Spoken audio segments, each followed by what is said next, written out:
Je te laisse la main. Donc, pour ceux qui sont arrivés entre-temps, donc je suis Stéphane de l'Art Voyage. On fait une petite présentation avec Nouvelle-Calédonie, tourisme.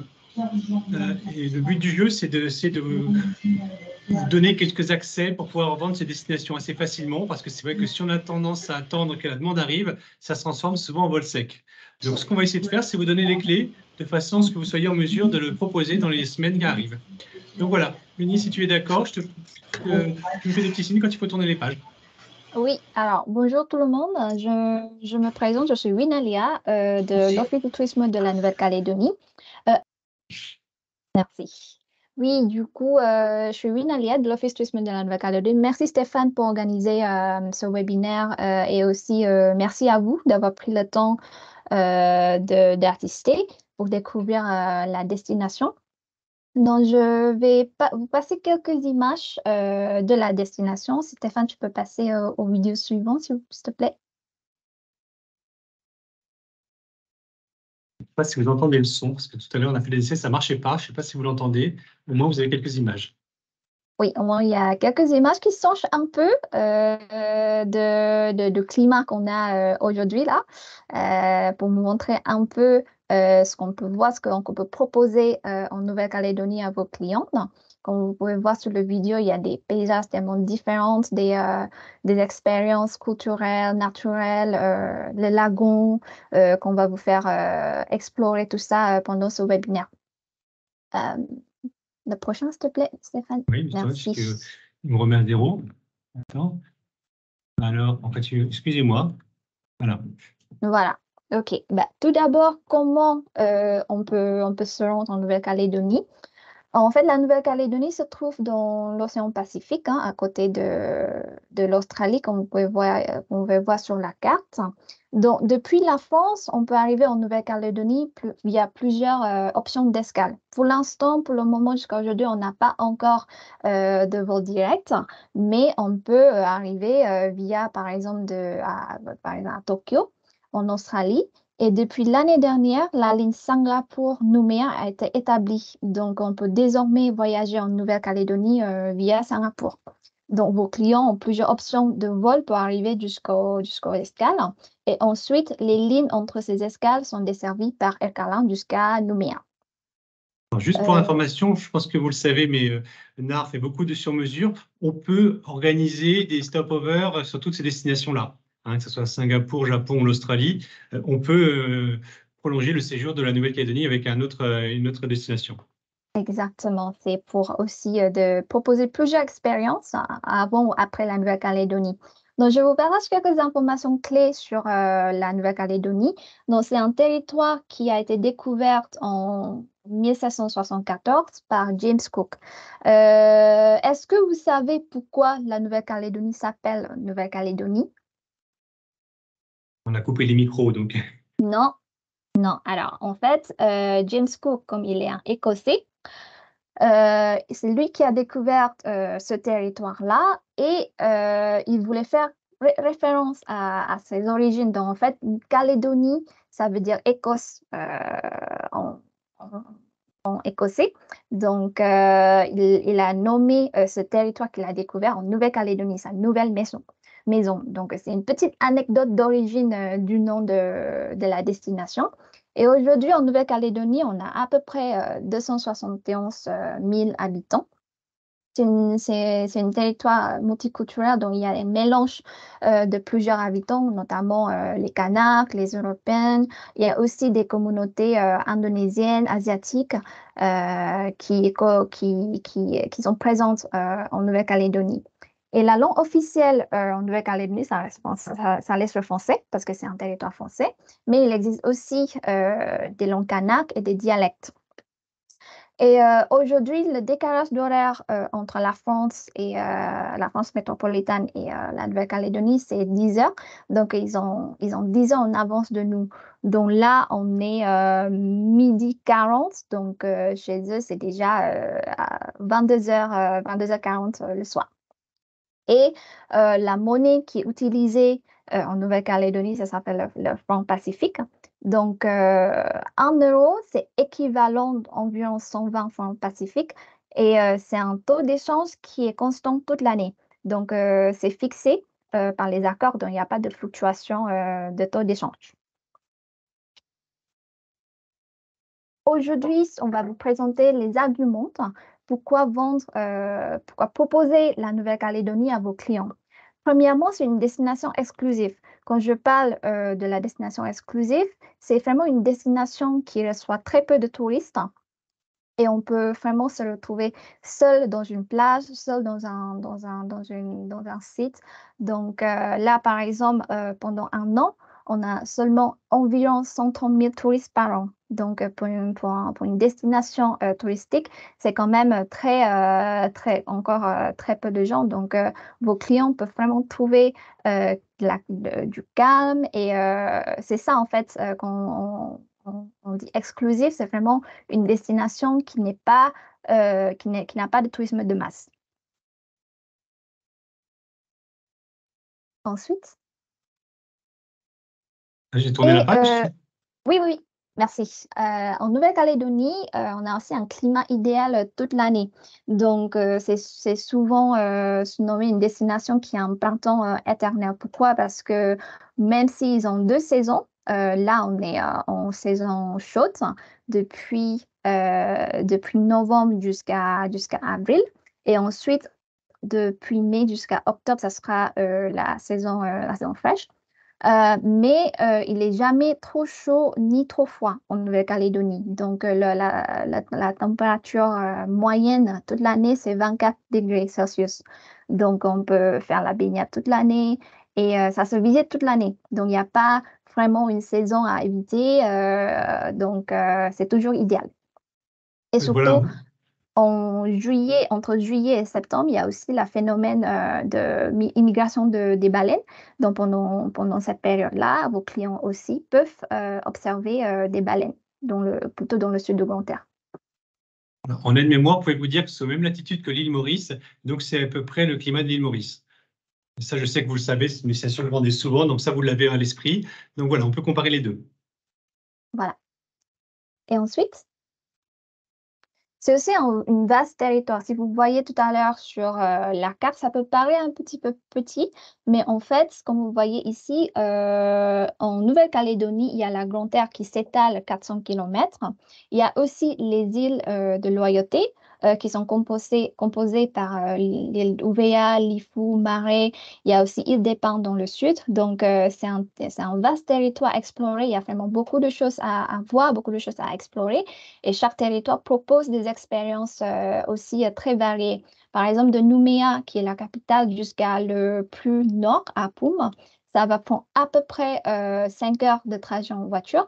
Donc, souvent, on fait des road trips en Nouvelle-Calédonie en moyen pour tout faire ou pour vraiment de découvrir les incontournables de la Nouvelle-Calédonie. On passe en moyen 2 semaines en Nouvelle-Calédonie. Donc, le séjour, la durée moyenne du séjour, c'est entre 3 semaines jusqu'à 4 semaines. Ensuite, et une autre spécificité de la Nouvelle-Calédonie, c'est leur lagon. Pourquoi? Parce que, en fait, la Nouvelle-Calédonie possède le plus grand lagon fermé du monde. On a 24 000 km² de lagons protégés par une barrière de corail de plus de 1600 km de long. Donc, en termes de la barrière de corail, on est le deuxième après l'Australie. Et parmi ce lagon fermé, 15 000 km² sont inscrits au patrimoine mondial de l'UNESCO. Donc, c'est exceptionnel parce que même avec plus de 2000 espèces marines différentes, en fait, le fond marin dans le lagon calédonien abrite un patrimoine naturel vraiment exceptionnel et très riche, avec une faune et une flore aquatique endémique en plus, et des coraux qui sont aujourd'hui considérés extrêmement bien conservés. Donc, c'est vraiment, il est très rare d'avoir une destination qui a un richesse de biodiversité marine comme la Nouvelle-Calédonie. Ensuite, alors, oui, voilà. Vous avez peut-être vu un peu dans les actualités que malheureusement, nous avons eu quelques cas d'attaque de requins au début de cette année. Et depuis, la maire de Nouméa a mis en place des restrictions de baignade ou plusieurs points de baignade à Nouméa. Donc, c'est juste à Nouméa. C'est-à-dire que vos clients peuvent toujours, bien sûr, baigner dans les autres territoires, dans les autres spots de baignade. Il y a des Pins, les îles de Loyauté, plutôt dans le Côte d'Ouest ou le Côte Est. Mais c'est juste à Nouméa qu'il y a une interdiction. Pour l'instant, cette interdiction va être revue, je crois, c'est en fin du mois, en décembre. Et ils sont en train de mettre en place également des filtres pour protéger justement les, les activités de baignade. Donc, on va vous tenir au courant dès qu'il y a comment dire, des mises à jour sur cette politique. Ouais, je te confirme, j'ai entendu qu'en effet, ça serait au 1er décembre, donc d'ici à la fin de la Oui, semaine, les nouvelles normes vont être données. c'est ça. Ensuite,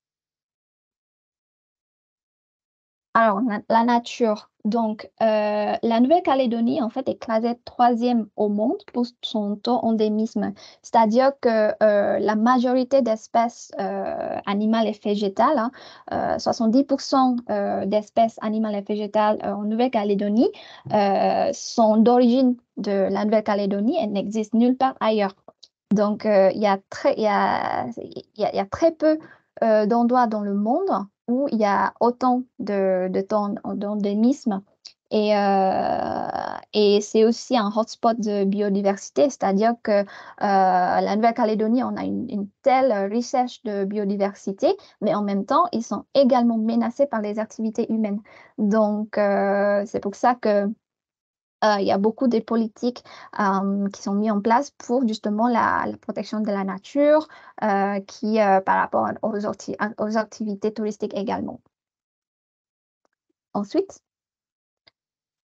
pour la culture, la Nouvelle-Calédonie, en fait, est un melting pot de culture. Donc, c'est un endroit où il y a un mélange de l'art de vivre à la française, mais aussi des traditions océaniennes. En fait, dans un seul voyage, on peut découvrir, par exemple, les authentiques tribus Kanak, qui sont les tribus indigènes en Nouvelle-Calédonie avec leurs traditions et leurs coutumes. On peut visiter les tribus et faire des activités immersion chez les tribus et aussi de pratiquer le geste coutumier lors d'un accueil en tribu que je pense Stéphane va vous expliquer plus tout à l'heure sur les activités. On a aussi les cowboys, qu'on appelle aussi les broussards, les cowboys qui vivent principalement sur la côte ouest. Et chez les broussards, on peut découvrir par exemple la vie à la ferme, faire des randonnées à cheval. Et comme la Nouvelle-Calédonie reste un territoire français, on a bien sûr encore cette ambiance française, cette touche française, surtout dans la capitale où on dirait, enfin, c'est une destination qui semble également comme la Côte d'Azur, par exemple. Ensuite, et le fait d'avoir cette richesse culturelle, bien sûr, ça se traduit également dans la recherche gastronomie.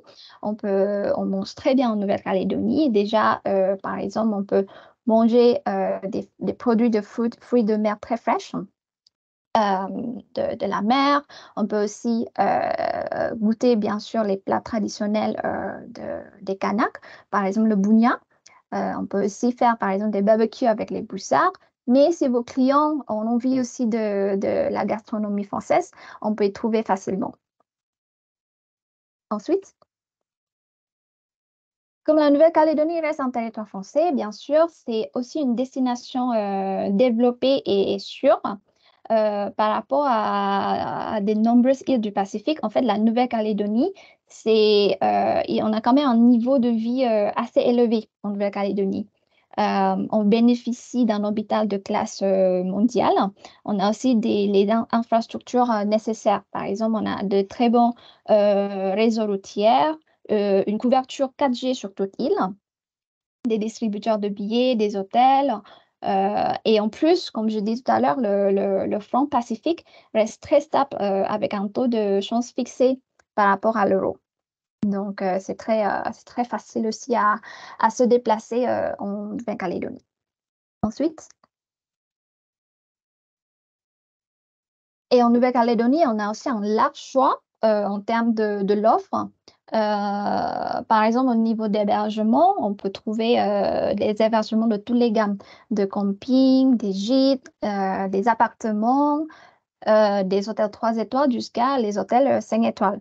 Il y a une petite nouveauté, en fait, l'année prochaine, en 2024, il y aura l'ouverture de Intercontinental, un nouveau Intercontinental sur Lifou.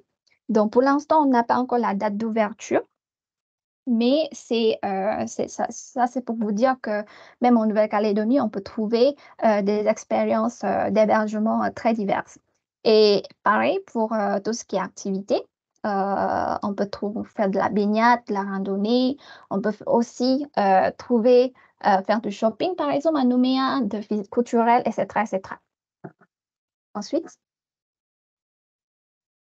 en Nouvelle-Calédonie, je dirais, c'est de voyager en plusieurs destinations dans une seule destination. Comme vous voyez sur la carte, on a 5 régions, Nouméa, Côte d'Ouest, Côte Est, les îles de l'Oyaté et île des Pins. Dans chacun de ces territoires, vous pouvez trouver des activités très diverses et vous allez trouver des expériences également très contrastes. Je vais laisser Stéphane pour vous expliquer plus sur les activités et ce que lui peut vous proposer. Voilà. Alors en fait, c'est vrai que vous l'avez compris, NAR fait énormément du sur-mesure. Donc on n'a pas un programme type à vous présenter, mais par contre, on va vous donner plein d'idées. En fait, il y a 3 thèmes que j'aime bien mettre en avant pour parler de ces destinations. C'est terre, mer, culture. Ils ont été abordés déjà, mais là, ça va être en fait, ce que je voulais vous montrer, c'est cette terre, cette grande terre. D'ailleurs, elle s'appelle Grande Terre, donc même la géographie est simple. C'est vrai que ça peut paraître compliqué à vendre comme destination, mais de la façon dont on va vous l'expliquer, je pense que ça va être beaucoup plus simple. Vous vous rappelez, cette île fait à peu près 500 km de long, c'est à peu près 50-60 km de large. Ce qui fait qu'on peut faire le tour en effet en une petite semaine. Généralement, cette île, il faut savoir que ce n'est pas une île qui s'est détachée, pas une île pardon, d'origine volcanique, comme toutes les îles que vous connaissez, qui sont des volcans récents comme la Réunion ou la Guadeloupe, des volcans anciens comme Maurice ou très anciens comme les Maldives. Là, c'est un bout de terre qui s'est détaché du premier continent. C'est pour ça qu'on parle beaucoup d'endémisme, parce qu'en fait, la végétation, la vie s'est adaptée à son rythme, à part, un peu comme Madagascar. Donc voilà, c'est une des particularités. Ce qui n'est pas le cas des îles, on les voit, on voit les calderas, mais partie un peu arrondie, là c'est d'origine volcanique, mais vraiment cette grande terre, donc très riche aussi au niveau minerai. Donc on en reparlera tout à l'heure, ça joue un petit peu sur l'ambiance de l'île, mais c'est très très riche. Les sous-sols sont très riches en Nouvelle-Calédonie. Donc généralement, à notre tour, comme on l'a dit tout à l'heure, on part de Nouméa, donc c'est le seul aéroport international. Faire le tour complet, il faut compter entre 5 et 6 jours. Mais généralement, on va commencer par Nouméa, parce que Nouméa, c'est d'abord, il faut se remettre de ces 24 heures de vol. On fait 2-3 jours à Nouméa, on va vous montrer qu'il y a plein de choses à voir et à faire. L'autotour, et après, on fait les îles. Et contrairement à la Polynésie, parce que souvent, on a tendance à comparer un petit peu les deux, parce que ce sont 2 îles du Pacifique française, non, ça n'a rien à voir. Déjà, il faut savoir que les distances sont beaucoup plus courtes. C'est pratiquement la taille de l'Europe pour la Polynésie, pour aller d'une île à une autre. Là, l'île la plus lointaine, au Nouméa, ça va être Ouvéa, on va être à 40 minutes de vol. Vous voyez que c'est beaucoup plus concentré, donc on peut le faire en moins de temps. Donc c'était le premier thème. Deuxième thème, c'était le côté mer. Ça, vous l'avez compris, c'est un lagon, c'est le plus grand lagon du monde. Ça, c'est mathématique, c'est calculé. C'est peut-être aussi le plus beau du monde. C'est pour ça qu'il est classé à l'UNESCO. Mais c'est un genre de classement que l'on peut perdre. Donc, généralement, les Calédoniens et les Kanaks particulièrement font vraiment attention à leur environnement pour préserver notamment cette reconnaissance internationale de ce lagon. La culture, donc c'est vrai qu'on a parlé un petit peu de la culture mélanésienne. C'est vrai que là encore, ce n'est pas la Polynésie. Là, j'ai voulu mettre cette petite image en avant, c'est qu'il y a vraiment le monde polynésien. Bah, ça vient du grec nésis, qui veut dire île, et poly, c'est plusieurs îles. Donc le monde polynésien, c'est vraiment un grand triangle, Hawaï, les Maoris de Nouvelle-Zélande jusqu'à l'île de Pâques. Et Mélanésie, ça vient du grec nésis, donc île, et Mélas veut dire noir, c'est les îles noires. Et là, on retrouve en effet la Nouvelle-Guinée, les Papous, la Mélanésie avec les Fidji, les Vanuatu et surtout la Nouvelle-Calédonie. Les Kanaks étant les Mélanésiens de Nouvelle-Calédonie. En gros, pour les reconnaître facilement, les Polynésiens ont la culture du tatouage qui n'ont pas forcément les Mélanésiens. Mais en effet, il y a plusieurs cultures qui se mélangent. Donc, le côté kanak des Mélanésiens, le côté broussard. Il faut savoir que la colonisation française est quand même très récente. On parle de Napoléon III, donc ça fait 150 ans. Hein. C'est assez récent. Si les premiers étaient souvent des bagnards, ensuite, il y a eu des colons qui se sont installés, et notamment toute la partie est, ouest, pardon, comme on va voir tout à l'heure. Donc, on commence par Nouméa. Il faut savoir que l'aéroport est à peu près à 3/4 d'heure, 1 heure sur la circulation de Nouméa. Donc, généralement, notre conseil à nous, c'est de commencer d'abord par un séjour à Nouméa, parce qu'il faut se remettre de ces 24 heures de vol. Et puis, c'est une ville où il y a plein de choses à voir. Déjà, vous voyez qu'il y a des plages de sable blanc en centre-ville.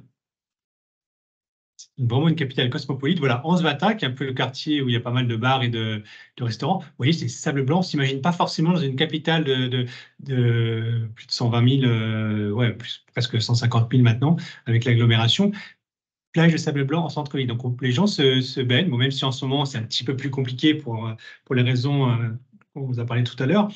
Mais voilà, c'est vraiment un endroit qui est très sympa. On peut y passer du temps. Ça, c'est Port-la-Moselle. J'ai vu qu'il y avait quelques Lorrains dans les personnes présentes. Oui, parce qu'en fait, parmi les premiers colons, il y a eu aussi, justement, parce qu'on parlait de 19e, c'est notamment les Lorrains. Quand ils ont été un peu mis dehors par les Allemands, un certain nombre en tout cas, sont venus s'installer en Nouvelle-Calédonie. Donc il y a beaucoup de Lorrains. Peut-être faites de la généalogie, vous avez peut-être un cousin éloigné pour vous inviter. Voilà, quelques vues encore de Nouméa pour vous dire que c'est une ville qui est vraiment qui est sympa, vraiment aérée. Et au départ de Nouméa, pas mal de petites excursions à faire. Autre se balader, le shopping, on en a parlé, mais aussi pas mal de petits îlots. Alors, on a le phare Amédée qui est en image ici, on a l'îlot Canard, on a pas mal de petits îlots qui peuvent se faire au départ du bateau de Nouméa, qui sont entre 15 minutes et 40 minutes de bateau. Et là, on peut y passer, selon la distance, selon la taille de l'île, une demi-journée ou une journée. Donc, c'est avec pique-nique sur la plage et puis baignade. Là, encore une fois, on est à entre 15 et 40 minutes maximum de Nouméa. Moi, ce que je conseille aussi comme visite à faire assez incontournable, on a un petit peu parlé du monde mélanésien. Le monde mélanésien, on ne le connaît pas forcément. Et quand on va sur les terres des Mélanésiens, il faut savoir qu'il y a peut-être des impairs qu'on risque de faire. Donc moi, je conseille très fortement d'aller faire ce centre culturel Jibaou. On va vous expliquer toute la culture kanak avec des choses à faire et à ne pas faire. Et donc, et mieux comprendre un petit peu le système des tribus, mieux comprendre comment est constituée la case du chef, plein de petites choses. Si vous le faites avant, vous allez mieux aborder ces populations locales, parce qu'il faut savoir que par rapport notamment à certaines îles, c'est que les Calédoniens et les Kanaks n'ont pas forcément besoin du tourisme pour vivre. Donc, ils n'ont pas cette dépendance vis-à-vis de vous. Donc, si vous vous comportez mal, ils peuvent vous le dire. Dans certains pays, ils ne le diront pas. Là, c'est beaucoup plus authentique. Là, on en a parlé. Pourquoi ils sont un peu plus autonomes? Parce que vu la taille de l'île, il y a de la pêche, ça, on l'a bien compris. Il y a de la culture, il y a de l'élevage. Donc, il y a pas mal de choses, certaines autonomies. Et puis, au niveau économique, il y a aussi, on a parlé des sous-sols, le nickel qui fait une des grandes richesses de la Nouvelle-Calédonie, où les tribus arrivent à avoir quand même une petite part du gâteau maintenant. Donc, du coup, voilà, ils peuvent se permettre de se passer de nous. C'est pour ça qu'il y a aussi peu de monde. Mais au moins, quand on y va, on a vraiment ce côté un petit peu authentique. Je dirais que c'est donc plus une destination pour voyageurs que pour touristes. On le disait aussi, il y a une hôtellerie un petit peu plus large sur Nouméa, sur du 2, 3, 4 étoiles jusqu'au luxe, même le Doubletree by Hilton qui est sur l'îlomètre. Une particularité, c'est qu'il est pilotis. Il y a des chambres sur pilotis, mais vous l'avez bien compris que ce lagon est classé l'UNESCO et qu'à un moment ou à un autre, quand on met des hôtels sur pilotis, il a bien fallu mettre un petit peu de dynamite pour installer tout ça. Donc c'est vrai qu'à part cet endroit en face de Nouméa où le lagon n'est pas classé, il n'y a pas d'hôtel sur pilotis comme vous pouvez avoir en Polynésie ou aux Maldives. Encore une fois, le but, c'est de préserver le lagon et que quand on fait un hôtel sur le lagon, ça abîme forcément un petit peu. Ce qu'on peut faire aussi au départ de Nouméa, donc outre le fait des 2 excursions qu'on a vues, on peut faire aussi un survol du lagon en hélicoptère, on peut faire aussi l'aquarium qui est superbe à Nouméa. Après, il y a une excursion qui peut se faire, c'est le Grand Sud. Le Grand Sud peut se faire à la journée, en 4x4, et là, c'est le pays des terres rouges. Je vous ai dit tout à l'heure, les terres étaient très riches, les sous-sols très riches en minéraux. Quand on voit ces sols rouges, on comprend qu'il y a vraiment une particularité sur cette île, un endémisme très fort aussi, avec tout un tas de végétation qu'on n'a pas forcément l'habitude de croiser. Et là, ce qu'on va faire comme activité, même si on y passe la journée, On peut faire des balades en kayak, de la randonnée. La randonnée, là, il y a un GR qui est réputé. Là, on peut le faire tout seul. Si, tout à l'heure, je vous expliquerai peut-être que sur une autre partie de l'île, c'est mieux de faire des randonnées guidées. Là, on peut le faire tout seul, tranquillement, avec plein de petits sites assez sympas, avec sa flore particulière. Alors, on parlait d'endémisme. Une des particularités, quand même, c'est que l'endémisme, c'est surtout dans l'air, dans l'eau et les plantes. Après, il y a très peu de mammifères propres à la Nouvelle-Calédonie, en tout cas, qui étaient là à l'origine. Et l'oiseau emblématique, c'est le cagou. Alors, je ne sais pas si vous en avez entendu parler, mais le cagou, c'est vraiment l'animal emblématique. Il est endémique au sud de l'île. C'est l'oiseau qu'on va retrouver sur les pièces de monnaie, qu'on va retrouver sur les maillots de l'équipe de foot nationale. Alors, cet oiseau a une particularité. D'abord, il ne sait pas voler. Ça se complique un peu pour lui. Ça se complique d'autant plus, c'est qu'en plus, c'est un oiseau qui aboie. Alors, on est plus proche du chihuahua que du doberman, mais c'est vraiment un petit jappement et c'est assez sympa à entendre. On l'en trouve. Maintenant, il était en voie de disparition. Maintenant, on en trouve pas mal. Avec un guide, vous avez pratiquement la garantie d'en voir. Parce que ce sont des animaux très, très curieux. Et souvent, les guides, ça, c'est le petit secret que je vous donne. Souvent, ils ont un enregistrement d'un chant d'un autre cagou pour les attirer. Tout seul, vous pouvez faire la balade. Vous n'êtes pas sûr d'en trouver, mais qu'un guide, c'est pratiquement du 100%. Donc, après, sur les côtes ouest, alors, je ne sais pas si je vous ai bien expliqué tout à l'heure, sur la grande île qui était tout en longueur, il y a une chaîne de montagnes avec des vents dominants qui arrivent par l'est. Donc, on a vraiment une côte est qui va être la montagne qui tombe dans la mer. Donc, on voit cette route qui suit la mer au cordeau. Donc, la montagne qui tombe dans la mer et une végétation beaucoup plus tropicale parce que les alizés arrivant de l'est, là, c'est les nuages viennent s'écraser sur la montagne. Et du coup, on a une côte qui est beaucoup plus luxuriante, beaucoup plus verte, la montagne qui tombe dans la mer. Alors que sur la côte ouest, ça va être le contraire. Il y a des plaines, les nuages passent moins, donc il y a moins de végétation luxuriante. On a plus un paysage de brousse, d'où les broussards. Et puis historiquement aussi, c'est pareil, quand les colons se sont installés, ils ont eu plutôt tendance à se mettre sur cette côte-là parce qu'il y avait justement de quoi faire de l'élevage avec des grandes plaines et ayant tendance à pousser les tribus de l'autre côté. Donc on a vraiment une terre de ce côté-là qui va être beaucoup plus plate, une végétation un peu plus de brousse et une population plutôt blanche, alors que de l'autre côté, ça va être plutôt végétation tropicale, les montagnes et les tribus Kanaks. Donc voilà le genre de paysage que l'on peut trouver sur cette côte-là. Alors, on ne s'attend pas forcément ça à la Nouvelle-Calédonie, mais c'est vrai que c'est presque des paysages de western.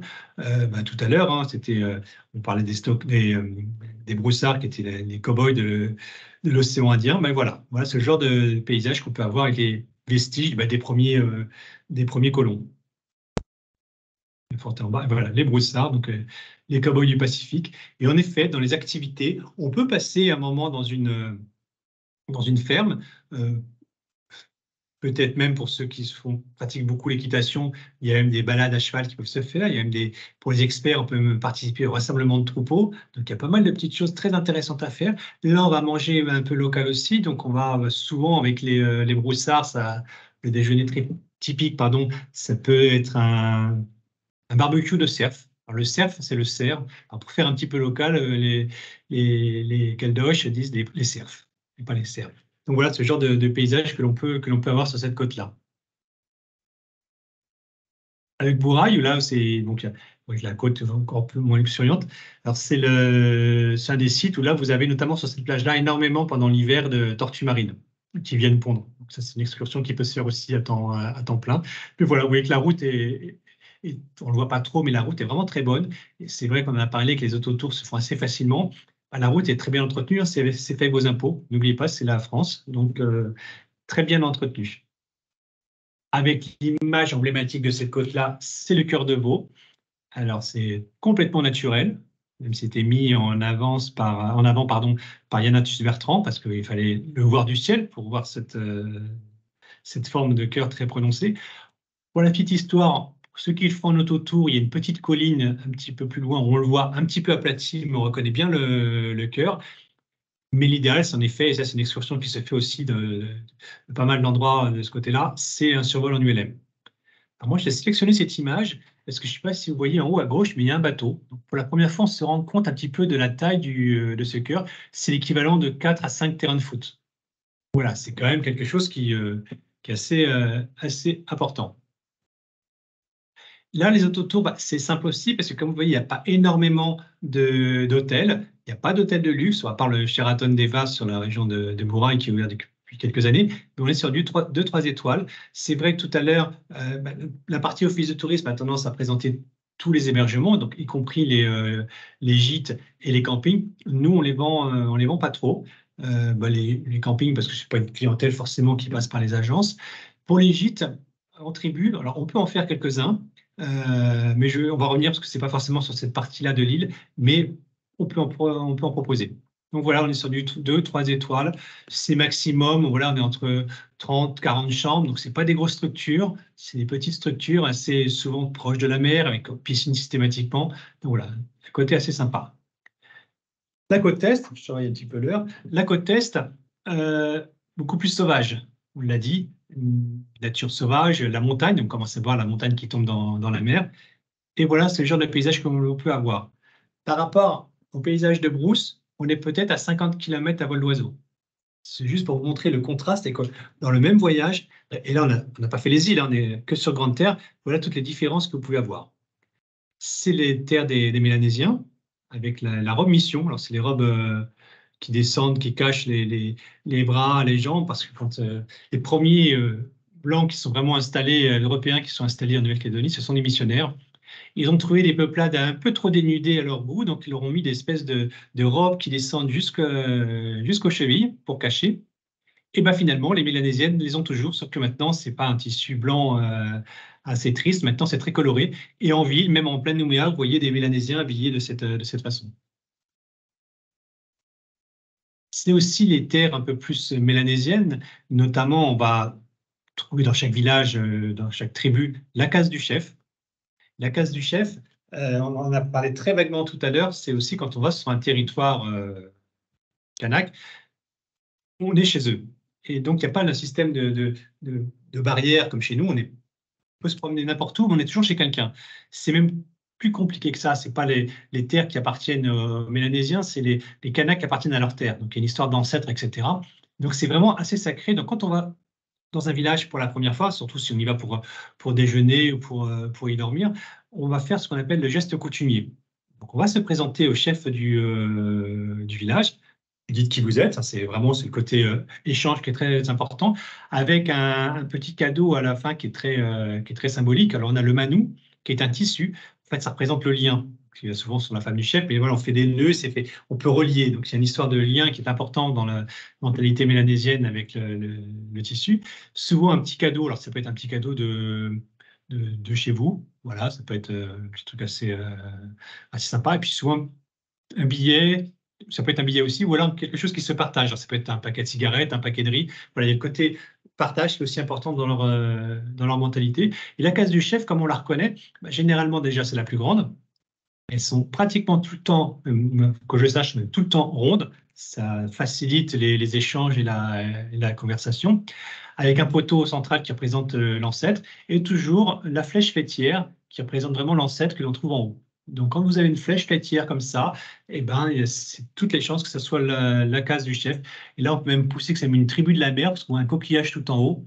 Donc voilà, les cases du chef, il y en a à peu près dans chaque village. Le bac de la Wayem, j'aime bien cette image. C'est quand je vous disais que tout à l'heure, les Kanaks étaient un petit peu maîtres de leur terre, c'est-à-dire qu'ils ont ce pouvoir de dire oui ou de dire non. Là, il y a des croyances locales qui disent qu'il y a des esprits, il y a un pont, enfin c'est une petite rivière, donc on pourrait faire un pont très facilement, mais une croyance locale dit que s'il y a on fait un pont, les esprits de la mer ne pourront plus remonter vers la terre et inversement. Donc, depuis le début, il y a un bac qui marche toujours, 24 heures sur 24, 365 jours par an. Enfin, 24 heures sur 24, on ne se passe sur la nuit. De toute façon, on ne roule pas la nuit forcément en Nouvelle-Calédonie. Enfin, qui marche en tout cas 365 jours par an.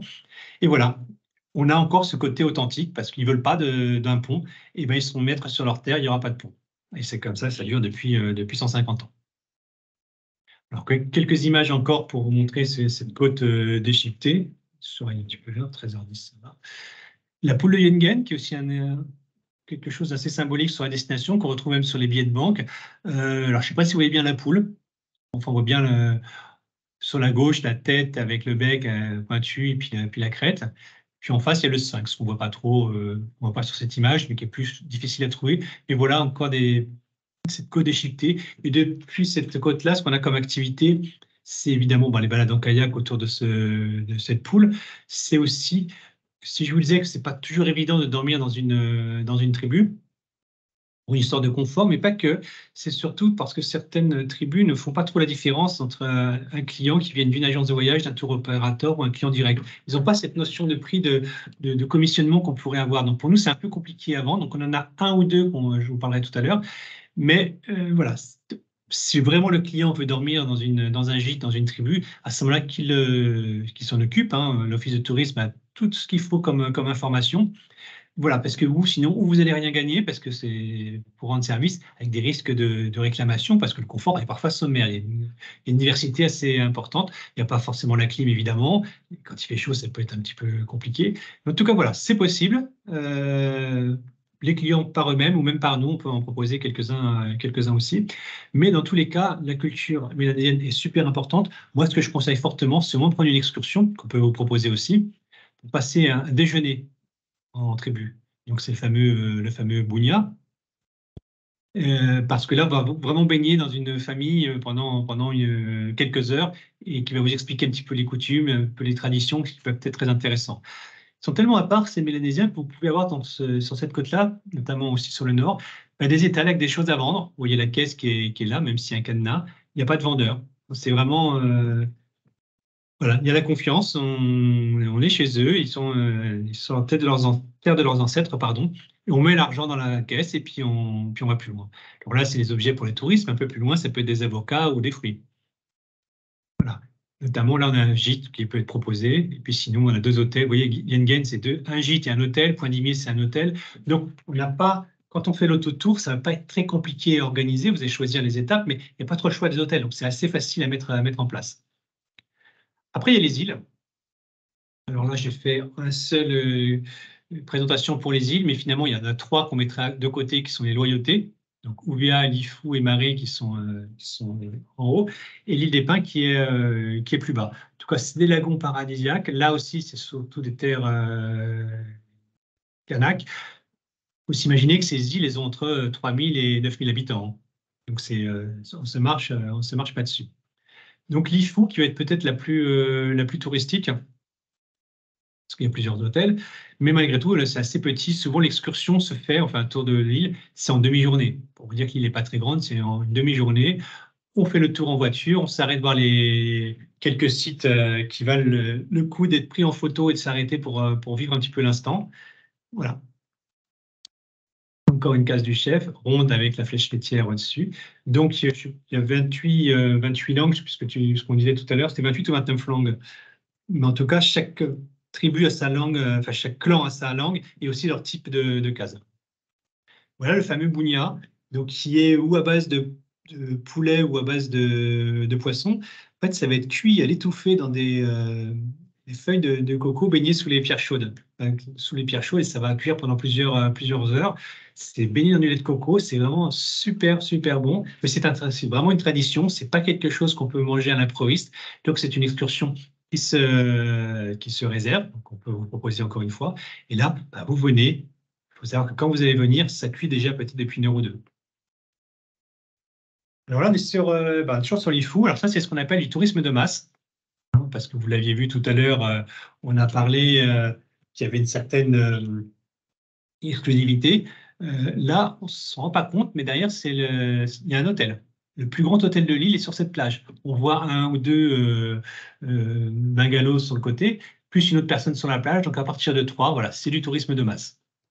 Donc ça, c'est vrai qu'il y a peu de destinations qui peuvent offrir ce genre de prestations, une sorte de luxe dans la nature où on est tout seul. Et voilà, c'est le Bréau Village, voilà, c'est l'hôtel 3 étoiles, mais voilà, mais qui est directement sur l'eau, qui est très, ils sont tous très sympas. Des plages, encore, c'est par méchanceté, du sable blanc, très très blanc, très très fin. Et même pour la petite histoire, bon, certains me connaissent et le savent, mais j'ai moi aussi travaillé sur l'Office de tourisme de Nouvelle-Calédonie il y a une bonne dizaine d'années, voire peut-être un peu plus d'ailleurs. Et il y avait même sur certaines photos, on avait du mal à trouver des gens, parce que pouvoir se transposer sur la plage. C'est pas mal des fois de faire, d'avoir des touristes qui se promènent. Et parfois, on peut venir des figurants parce qu'il n'y avait pas assez de monde sur la plage. Voilà, ça paraît fou, mais sur d'autres destinations, on attend que les gens partent pour prendre la photo. Là, on en fait venir. Voilà. Et les hébergements, voilà, c'est l'Intercontinental, donc qui va ouvrir en 2024. Le Dreux Village, on a vu la photo et la plage. L'Oasis de Kiamou, puis un gîte. Stéphane, Oui. je vois il y a des questions dans la Ah. conversation. Est-ce qu'on répond à la fin? Bah écoute, pose les questions maintenant, parce que du coup, je les ai pas regardées, parce que sinon je dois changer Oui, la. alors, en fait, il y a une question par rapport aux liaisons entre les îles. Je me permets de répondre. En fait, entre les îles, ça peut se faire en avion ou en bateau. Donc, en avion, il y a une compagnie aérienne qui s'appelle Air Loyauté, Air Calédonie Air Loyauté. Sinon, on peut aussi traverser, par exemple, de la Grande Terre jusqu'à l'île des Pins et la Grande Terre jusqu'à les îles de Loyauté en bateau. Voilà. C'est beaucoup plus long en bateau quand même. C'est beaucoup plus long, exactement. C'est vrai. Par contre, on est plus mélangé avec la population locale. Donc, c'est vraiment pour les gens qui ont le temps, de séjourner, comme tu disais, 3 semaines, un mois. La plupart de nos clients, c'est souvent 2 semaines sur place. Hein. Donc, on a vu 2-3 jours à Nouméa, ça se justifie. Une petite semaine pour faire l'autotour complet. Et après, on passe 2-3 nuits par île. Alors, on en fait une, on en fait deux selon le temps que l'on a. Et voilà, souvent, quand on a 15 jours et qu'on reste 2 nuits sur une île, souvent, c'est l'avion quand même qui est sélectionné par les clients. Oui, alors il y a encore une question. Combien de temps en bateau? Alors, en bateau, si vous partez depuis Nouméa, en fait, le bateau, ils font pas, par exemple, de Nouméa directement à Lifou, mais ils font plusieurs arrêts. Donc, ça dépend quelle île. Ça va prendre entre 4 à 6 heures en bateau. Mais pour aller aux îles des Pins, c'est un peu plus court, justement. Et il y a aussi une question, il y a peu d'hébergements niveau dispo. Combien de temps en avant il faut réserver, Stéphane? Ça va dépendre de. Je dirais souvent, de toute façon, pour un long courrier, déjà ne serait-ce que pour avoir les bons tarifs au niveau aérien, c'est souvent moins de 3 mois à l'avance. C'est pas mal. Après, les Calédoniens qui retournent dans leur île, eux, ils réservent, ils y vont souvent pour Noël, ils réservent d'une année sur l'autre. Mais idéalement, voilà, 2-3 mois, on a des tarifs assez sympas.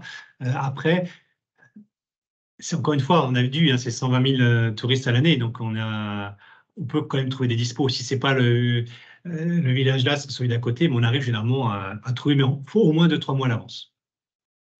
Oui, là, de toute façon, nous, en tout cas, on a observé la période de réservation qui est un peu plus longue, 6 mois jusqu'à 1 an en avant. Donc, moi, de toute façon, de mon côté, je vois rarement des réservations en dernière minute pour la Nouvelle-Calédonie. Donc, 2-3 mois en avant pour la réservation d'hébergement, ça me paraît pas mal. Voilà, mais après, une fois, pour les bons tarifs, notamment aériens, c'est plutôt 6 mois en effet. Oui, voilà. Donc Marais, qui est la plus authentique, il n'y a plus qu'un hôtel. Alors c'est vrai qu'il y a tout un tas de sites qui sont très beaux comme celui-ci. Mais encore une fois, comme on est sur les terres des Mélanésiens, il n'y a pas forcément un panneau. Là, c'est les trous bleus. Il n'y a pas forcément un panneau. Voilà, aquarium naturel à 200 mètres à gauche. Voilà, donc le mieux, c'est quand même de pouvoir échanger, de parler avec les populations pour nous donner les bons plans. Il n'y a pas toujours des panneaux partout. Et encore une fois, ils parlent français. Donc c'est quand même aussi un luxe que nous avons. Donc on peut très bien échanger avec quelqu'un de la réception qui est généralement du village d'à côté. Et il y a plein de petits plans qui peuvent être donnés. Donc, encore une fois, c'est plus pour voyageurs que pour touristes. Il ne faut pas hésiter à aller parler avec les Mélanésiens. Ils ont forcément plein de choses à nous dire et à nous donner. Voilà, encore une photo pour vous faire un peu de mal. Voilà, qu'il n'y a pas grand monde, toujours pareil. Plage déserte. J'accélère un petit peu parce il y a déjà presque 20. Le pêcheur à la Sagaie, voilà des petites scènes un petit peu de vie sur Marais qui est plus authentique. Et l'hôtel Nengoné, qui est le seul hôtel de l'île, c'est des petites structures, une trentaine de chambres maximum. Voilà à peu près comment on se voyage à Marais. Ouvéa, là on voit sur la forme, hein, c'est un énorme lagon. Là, c'est peut-être celle qui fait le plus rêver en tout cas. Voilà, là, vous avez la plage de Mouly, vous avez 25 km. On continue avec un seul hôtel qui fait 25-30 chambres. Voilà. Donc, on ne se marche pas dessus. La route, on le voit, même si c'est une île corallienne qui est loin de tout, vous voyez que la route est quand même en très bon état. Donc c'est pour ça que ce n'est pas forcément utile de louer un véhicule sur les îles. Je pense que le mieux, c'est de prendre une excursion à la demi-journée pour voir les différents sites avec un guide local. Avec le pont et le village, l'hôtel qui est un petit peu plus le long de la route. On est loin de tout, voilà, puis quelques petits sites qui sont assez sympas. Les Mélanésiennes avec leur robe mission. La plongée, alors c'est vrai dans les activités, on l'a parlé tout à l'heure des randonnées que l'on peut faire sur le sud, sur le nord et sur les îles, on peut faire des randonnées. Moi, je les conseille plutôt avec un guide local, donc souvent une excursion qui peut être proposée, parce que d'abord, il va vous parler de sa culture, mais aussi tout un tas d'espèces qu'on va voir ou ne pas voir, nous expliquer un petit peu des plantes médicinales. Donc c'est vrai que tout ce qui est randonnée sur le Grand Sud, je dirais pourquoi pas vous débrouiller tout seul, sur Grande Terre et sur les îles, pourquoi pas avec un guide, parce que vous allez apprendre plus de choses. La plongée, c'est pareil. La plongée, c'est un paradis pour la plongée. C'est un lagon classé à l'UNESCO. Et puis, vous avez vu qu'il y a des côtes différentes, il y a des îles coralliennes. Donc, les plongées sont très différentes les unes des autres. Généralement, les plongeurs, ils vont faire une plongée sur la côte est, une plongée sur la côte ouest et une plongée sur les îles. Ce sont des plongées différentes. Il y a des passes, il y a du gros, il y a du petit au niveau des poissons, il y a des épaves. Parce que, comme je vous le disais tout à l'heure, était très riche en minerais. Et donc, souvent, les premiers bateaux, ça affolait un petit peu les boussoles avec le fer qui était présent. Il y a quelques épaves à droite, à gauche qu'on peut faire des plongées pour aller les voir. Il y a du requin, il y a des baleines une certaine période de l'année. C'est aussi le plus grand rassemblement de lamantins. C'est ce qu'on appelle les vaches de mer. Même dans le lagon Nouméa, on en trouve. Et là, voilà, c'est assez impressionnant de se retrouver face à face avec je dis un lamentin, pardon, c'est un dugong, excusez-moi. Un dugong, ça se ressemble un petit peu. Voilà, c'est une plongée assez sympa. Là encore, c'est du tourisme de masse. Surtout quand l'hiver arrive chez nous, voilà ce qu'on peut vivre. Il a deux hôtels. L'île des Pins, l'avant-goût du paradis, c'est peut-être la plus touristique. Si on n'en fait qu'une, généralement, c'est souvent celle-ci. D'abord, il y a une gamme d'hôtels un petit peu plus large. On propose donc il y a du luxe, du 4, du 3 et un gîte. Donc, c'est une gamme assez large. Et voilà ce genre de paysage que l'on peut avoir. Donc là, ce qui est la balade classique, c'est de faire un tour avec une pirogue à balancier, avec des Mélanésiens. Voilà, c'est une image qu'on retrouve souvent.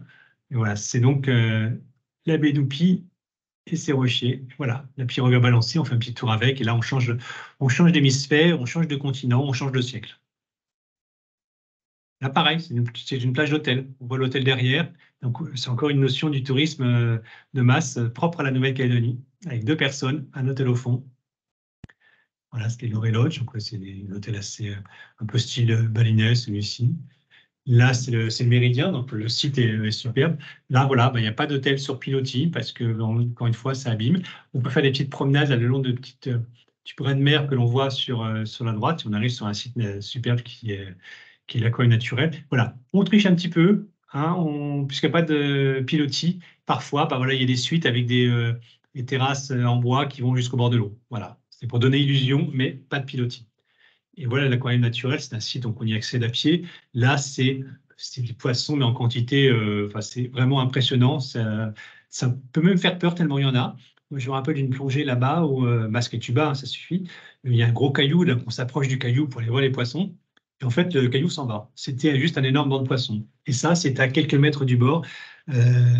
Plein d'espèces. C'est vraiment une excursion à faire. Soit dit en passant, voilà pourquoi on l'appelle l'île des pins, avec les pins colonnaires qui sont emblématiques et endémiques à la destination. Voilà, ce mélange de monde européen et le monde kanak. Voilà, je te repasse un petit peu la parole parce qu'on avait dit qu'on essaierait de faire ça en 1 heure, ça fait 24 minutes, donc je te laisse un petit peu parler de tes outils trade. Oui, donc nous, de l'Office Tourisme, on propose aussi notre e-learning pour devenir spécialiste de la Nouvelle-Calédonie. Vous pouvez accéder à notre e-learning, vous pouvez vous inscrire et il y a plusieurs modules de niveau débutant jusqu'à expert qui, en fait, chaque module vous donne des informations sur les offres assez détaillées sur la destination. à la fois les offres par rapport aux activités dans la nature, les hébergements, la vie en Nouvelle-Calédonie, la culture. Donc, je vous conseille vraiment de le faire. Et aussi, chaque mois, on va faire un tirage au sort des participants de notre webinaire qui va recevoir des goodies de la Nouvelle-Calédonie. Et à la fin de l'année, on va choisir trois participants qui ont atteint un niveau expert, qui ont aussi vendu des dossiers en Nouvelle-Calédonie pour partir en fin de trip l'année suivante en Nouvelle-Calédonie. Donc là, il vous reste 1 mois et demi. Donc, j'espère que vous pouvez le faire ou sinon, vous commencez l'année prochaine. C'est vraiment un outil, je trouve, très bien pour approfondir vos connaissances sur la destination. Alors, pour info, moi, je l'ai presque fini et c'est agréable. C'est pas des questions Oui, trop c'est ça, compliquées, c'est oui, assez c'est ça, c'est ludique, c'est très ludique. agréable. C'est très ludique. On va vous partager le lien de cet outil. Voilà, vous avez sur le site. Après, on va vous partager le lien. Aussi, oui, c'est très ludique avec des vidéos, avec des badges. Et aussi, vous pouvez faire selon votre rythme. C'est-à-dire que, en fait, chaque module va prendre entre 10 à 15 minutes. Et disons, vous n'avez pas le temps aujourd'hui, vous pouvez reprendre demain ou la semaine d'après. Donc, vous n'êtes pas obligé de tout terminer pendant des heures en même temps. Voilà. Je pense que ça, on peut passer, Stéphane. Oui. Ouais. Voilà. Donc, pour nous contacter, moi, je suis basée à Paris. Je travaille en binôme avec Clarisse. On va partager aussi nos contacts avec vous. Est-ce que la vie est aussi chère que la Polynésie? Un petit peu moins cher parce que, comme vous l'avez compris, c'est que déjà, il y a beaucoup plus d'élevage, de culture, de pêche. Et puis, on a aussi l'Australie qui est à 2 heures de vol, 2 heures et demie de vol. Donc, c'est un petit peu moins cher que la Polynésie. Juste à peu près les prix de un peu plus que Paris. Une autre question, 2 000 € par personne sur place, hors vol, oui, je dirais vol exclu parce qu'aujourd'hui, les vols, de ce que je vois en tout cas, c'est environ entre 1 800 jusqu'à 2000, 2200, 2300. Voilà. Voilà, d'autres questions. Alors, en rapide, je vais mettre 2, 3 mots sur NAR. Bon, pour ceux qui ne connaissent pas, c'est NAR Voyage. C'est une origine italienne. Silteo est très connu en Italie. Il n'est pas encore en France, mais il existe depuis 30 ans. Ils sont numéro 6 ou 5 en Italie selon les années. Et en tout cas, ils sont numéro 1 sur le sur-mesure. Sinar Italie fait le monde entier. Nous, on s'est positionné surtout sur des axes qui sont continent nord-américain, l'Océanie et le Japon. Donc, notre point fort, c'est en effet le sur-mesure avec un outil qui nous permet de répondre rapidement, avec des devis en ce moment, même si c'est un petit peu plus long parce qu'il y a eu des vacances, etc., c'est entre 24 et 48 heures. Que du long courrier, donc comme je vous le disais, Océanie, continent nord-américain. On est 100% B2B, donc on est là pour vous aider, et 100% individuel. Mais il n'y a pas de GIR, il y a pas de groupe, il y a pas tout ça. Notre outil est un outil qui est très performant, qui vous permet vraiment de créer un voyage en totale liberté ou en itinéraire conseillé. Ça, c'est la différence entre le sur-mesure et le bespoke. Oui, c'est notre nouveau logo, c'est Bespoke Travel. Le sur-mesure, c'est chez le couturier, c'est voilà, on adapte complètement le costume à la morphologie du client. Donc, on a déjà une base, mais on l'adapte, parce que nous, on appelle l'itinéraire conseillé. Et le bespoke, on part de rien. On choisit le tissu, on choisit le modèle, on choisit l'épaisseur et on crée le voyage en sur-mesure. Et là, ce sera pareil, on part de rien, on peut partir d'une copie blanche et tout faire. Après, les deux positionnements, c'est ou alors vous êtes à l'aise avec les outils et vous êtes à l'aise sur les destinations, vous pouvez vous en servir comme une plateforme, donc on vous forme et on vous apprend, ou alors on marche aussi comme un tour opérateur classique avec un mail, un coup de fil, vous faites la démarche de la découverte client, vous en expliquez ce que le client veut à la résa et on vous fait le devis dans les 24-48 heures. Voilà, c'est les destinations dont on a parlé tout à l'heure. Voilà, l'équipe commerciale, on est un petit peu, on s'est beaucoup agrandi, maintenant on est 3. J'ai vu que vous étiez à peu près de toutes les régions. Je vous laisse 2 minutes pour éventuellement prendre le contact de, de votre commercial. Donc il y a Juliette, qui est la plus ancienne, qui est une ancienne de Jet Set, donc certains la connaissent, qui est plutôt Bretagne, Normandie, Hauts-de-France, et aussi le Bourgogne et l'Auvergne, puis la Corse. Anne-Marie, qui est l'ancienne de chez Jet Tour, qui est très connue sur la région Nouvelle-Aquitaine, donc qui a fait toute la Nouvelle-Aquitaine et l'Occitanie. Et puis moi-même, donc on se partage Paris et l'Île-de-France avec Juliette, et sinon je fais pardon, je fais un peu trop vite. Centre-Val de Loire, Grand Est, PACA, Pays de Loire et Rhône-Alpes. Voilà, je pense que vous avez eu le temps de prendre votre contact. Et maintenant,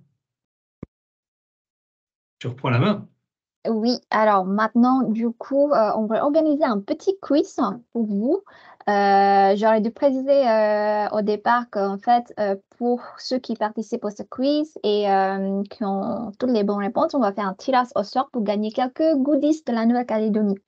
Donc, je vais vous partager le lien du quiz. C'est sur un Google Form, il n'y a que 5 questions, ça va vous prendre 5 minutes maximum. Et après, on va voir ensemble les réponses. Donc là, je vous partage le lien dans la conversation. Je vais vous laisser 5 minutes pour répondre. Après, on va voir ensemble les réponses.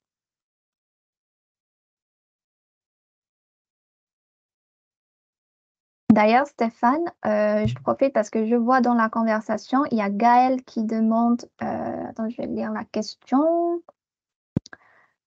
Hop, hop, hop. Faut-il mieux préconiser une base PDG ou DP? J'imagine PDG, c'est petit déjeuner. Je pense. Il faut savoir que c'est quand même dans des climats sous les tropiques, il fait nuit de bonheur quand même. Alors, si Nouméa, on a ce qu'il faut, on peut vraiment le prendre en petit déjeuner. On a même des hôtels qui peuvent être loués. Jusqu'à Nouméa, il y a il y a tout ce qu'il faut. Après, ailleurs, pour moi, je prendrais la demi-pension. Petit déjeuner et le dîner. Le déjeuner, ça peut être pris en cours de route, même si, attention, il n'y a pas beaucoup de villages. Hein. N'oubliez pas, la distance entre le nord et le sud, c'est à peu près un Paris-Lyon. Et sur un Paris-Lyon, il y a 90 000 habitants. Donc, on peut ne pas trouver des boutiques tout de suite. Mais dès que vous avez un petit village, une petite faim, il ne faut pas hésiter à s'arrêter. Mais moi, je conseillerais vraiment le petit déjeuner éventuellement sur Nouméa, le reste en demi-pension. Alors, quelle adresse Melnar? Alors, c'est simple. Paris, c'est reza@nar.com. Nar avec 2 A. J'écris dans la conversation. Oui. Voilà, reza@nar.com. Du coup, qu'est-ce que j'ai rajouté?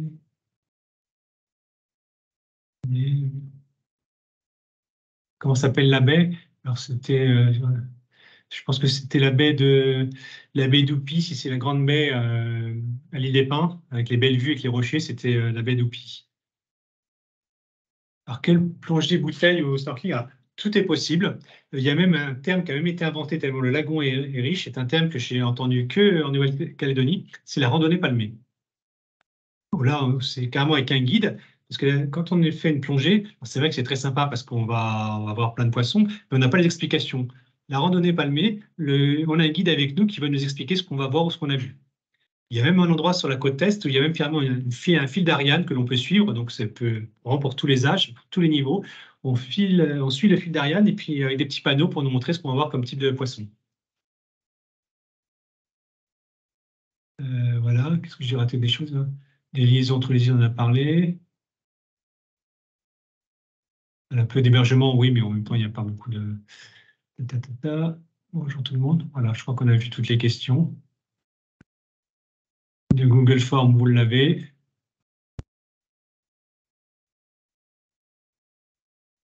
D'ailleurs, si tu es d'accord, Stéphane, on peut partager cette présentation.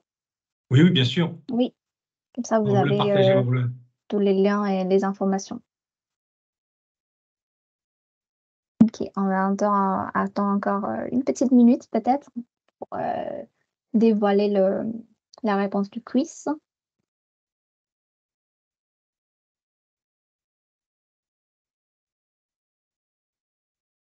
On va essayer d'annoncer le gagnant peut-être demain, Stéphane, Oui, pour oui, voir un bon. peu. Ouais.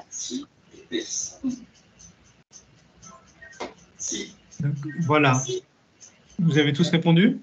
Ouais, je pense que. Enfin, il n'y a pas la réponse. On va voir la première question. Bon, ok, bah, on va enchaîner avec les réponses, hein, parce que je pense que on va pas tarder non plus. Alors, la première question, comment sont en Nouvelle-Calédonie depuis la métropole? Il y a plusieurs réponses possibles. Je peux passer à la suivante, Stéphane. Ça y est, tout le monde a répondu, alors on y va. Facile. Donc, les bonnes réponses sont vol avec une escale à Tokyo, à Singapour et en Australie, que j'ai expliqué tout début. J'espère que vous avez eu tout bon. Une La escale suivante, Tokyo-Singapour et 2 escales via l'Australie. c'est ça. Quelle est la monnaie utilisée en Nouvelle-Calédonie? Alors, la bonne réponse, c'est franc pacifique. Ensuite, Je mets un son. oui. Je sais pas, il y a un son. Attendez. Quelqu'un a remis son son.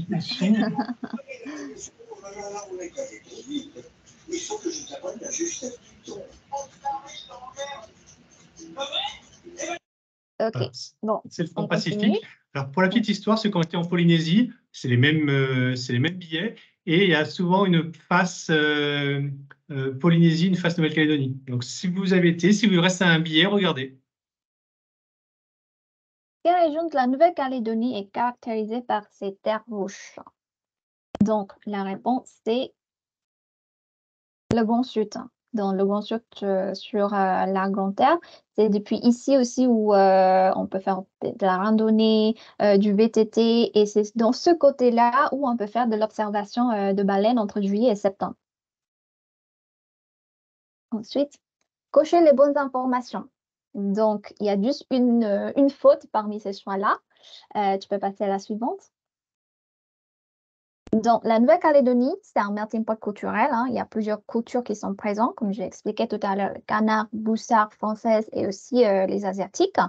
La Nouvelle-Calédonie possède le plus grand lagon fermé du monde, dont une partie est inscrite au patrimoine UNESCO. Et pour sa biodiversité, 76% des espèces végétales de la Nouvelle-Calédonie sont endémiques, c'est-à-dire qu'on trouve ces espèces nulle part ailleurs qu'en Nouvelle-Calédonie. La plongée n'est pas la seule activité à faire en Nouvelle-Calédonie, comme on a montré tout à l'heure qu'il y a vraiment une telle diversité des activités qu'on peut proposer en Nouvelle-Calédonie, de la randonnée, des découvertes culturelles, du VTT, de l'aventure, même des activités, si vos clients cherchent un peu des activités à Nouméa, à la découverte du marché. Donc, il y a vraiment tellement beaucoup d'activités à faire en Nouvelle-Calédonie. Et les îles de l'ORT sont composées de Lifu, Uvea, Mare et Tiga. Donc, Je n'ai pas j'espère cité que... Tiga tout à l'heure, parce que Tiga, il Oui, n'y a pas d'hôtel, en fait. c'est ça. Tiga, il n'y a pas d'hébergement pour l'instant. Donc, j'espère que vous avez eu tous les bonnes réponses. Ah, dernière question. Ça, je laisse Stéphane. C'est vrai que d'habitude, je pensais, parce qu'on était un peu pris de court par la vitesse, et d'habitude, je cite les personnes de la RESA, donc on va être assez souple. Mais voilà, il y avait 4 chances sur 5 de toute façon de gagner. Alors, toutes les filles à la RESA, c'est que des filles en ce moment, ont passé d'au moins 14 ans dans un théâtre spécialiste, donc qui viennent de Jet Set ou d'Amerigo pour le continent nord-américain, ou d'Australie Tour et Asia pour l'Océanie. Voilà.